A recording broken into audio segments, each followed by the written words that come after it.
Hello students. तो ये जो हमारा वीडियो है ये आपके एलएलबी फर्स्ट ईयर के लॉ ऑफ टॉर्ट्स पे है। इस वीडियो में हम जो टॉर्ट लॉ हम कंटिन्यू कर रहे थे उसके ऑब्जेक्टिव्स और एसेंशियल एलिमेंट्स को डील करेंगे। तो ऑब्जेक्टिव्स क्या है लॉ ऑफ टॉर्ट की, लॉ ऑफ टॉर्ट होता क्या है यह मैं आपको प्रीवियस वीडियो में बता चुकी हूँ। ये जो वीडियो है ये बेसिकली उसके ऑब्जेक्टिव और एसेंशियल्स एलिमेंट को डील करेगा।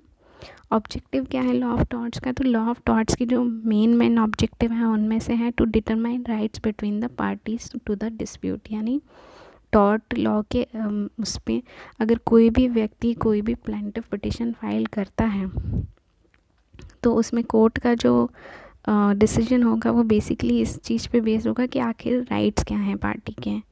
नेक्स्ट है टू प्रिवेंट द कंटिन्यूएशन और रिपीटेशन ऑफ हार्म। यानी आपको जो रेमेडी प्रोवाइड करी जाएगी कोर्ट से वो बेसिकली आपके प्रिवेंशन ऑफ हार्म या रिपीटेशन ऑफ हार्म के ऊपर बेस्ड होगी।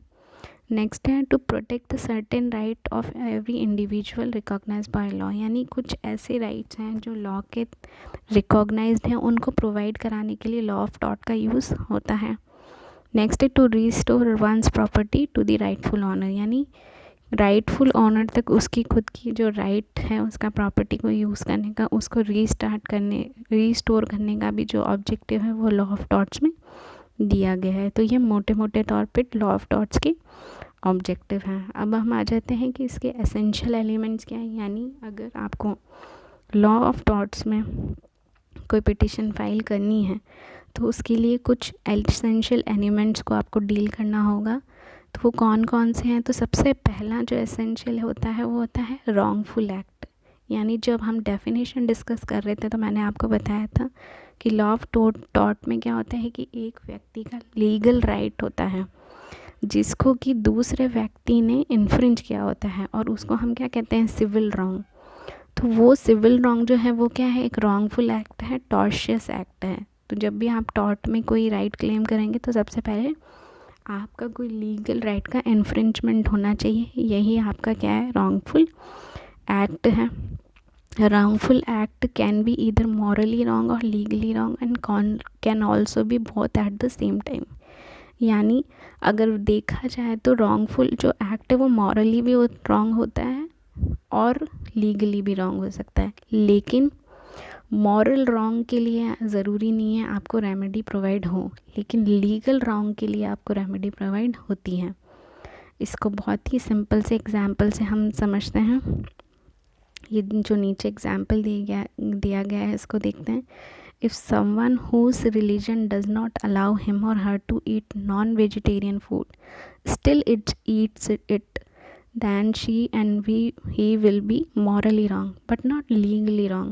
And if a person whose religion does not allow him or her to eat non-vegetarian and he or she strictly follows that religion is forcefully fed by someone else then it is legally wrong. यानी अगर आपका religion आपको non veg चीज़ खाने के लिए allowed नहीं करता है और मान लीजिए फिर भी आप खा लेते हैं तो आप मॉरली रॉन्ग कहलाएंगे, लीगली नहीं। लेकिन इसी चीज़ में अगर आपको कोई अन्य व्यक्ति फोर्सफुली आपको खिला देता है या झूठ बोल के आपको खिला देता है तो उसने क्या कर दिया है, अपने पार्ट पे लीगल रॉन्ग कमिट कर दिया है आपके अगेंस्ट। तो इस लीगल रॉन्ग के लिए आप कोर्ट में जाकर कॉम्पनसेशन ले सकते हैं। लेकिन जो आपने खुद ने किया है जो शायद मॉरल रॉन्ग होगा उसके लिए आपको कोर्ट से कोई बेनिफिट नहीं मिलेगा, राइट। तो जो टॉर्ट का फर्स्ट इंग्रेडिएंट वो है क्या है कि कोई रॉन्गफुल एक्ट कमिट होना चाहिए। Next is duty impose by law. तो ये ड्यूटी इम्पोज बाय लॉ क्या चीज़ है, इसका मतलब है कि उस लीगल रॉन्ग को ना करने के बिहाफ पे उस व्यक्ति की कोई लीगल ड्यूटी होनी चाहिए। यानी duty to take care of someone else legal right. यानी मेरा कोई लीगल राइट अगर कोई और व्यक्ति इन्फ्रिंज कर रहा है तो ये उसकी ड्यूटी है कि वो उसको इन्फ्रिंज ना करे। नेक्स्ट जो है वो है third point is the act must give rise to a legal और एक्चुअल डैमेज। यानी ये जो रॉन्गफुल एक्ट अगर किसी ने किया है, कोई ड्यूटी अगर ड्यूटी का इन्फ्रिंजमेंट अगेंस्ट किसी ने किया है तो उससे उस व्यक्ति के अगेंस्ट कोई लीगल डैमेज होना चाहिए। तो डैमेज का क्या मतलब होता है? डैमेज का मतलब ये होता है कि किसी को कुछ सफ़र करा हो उसने, कोई in the way of injury, इस एक्चुअल लॉस होना चाहिए। एक्चुअल लॉस का मतलब ये होता है कि वो व्यक्ति कोर्ट को ये बताएगा कि सामने वाले ने जो लीगल राइट उसका इन्फ्रिंजमेंट किया है उसके अगेंस्ट उसको क्या हुआ है, कोई लीगल उसका नुकसान हुआ है, उस नुकसान की भरपाई के लिए वो कोर्ट में जाएगा, राइट। तो ये जो 3 हैं ये किसके, टॉर्ट के एसेंशियल एलिमेंट्स हैं। इनको आप और एग्जाम्पल से पढ़िएगा ताकि आपको डिटेल में समझ में आए। All right students, thank you so much.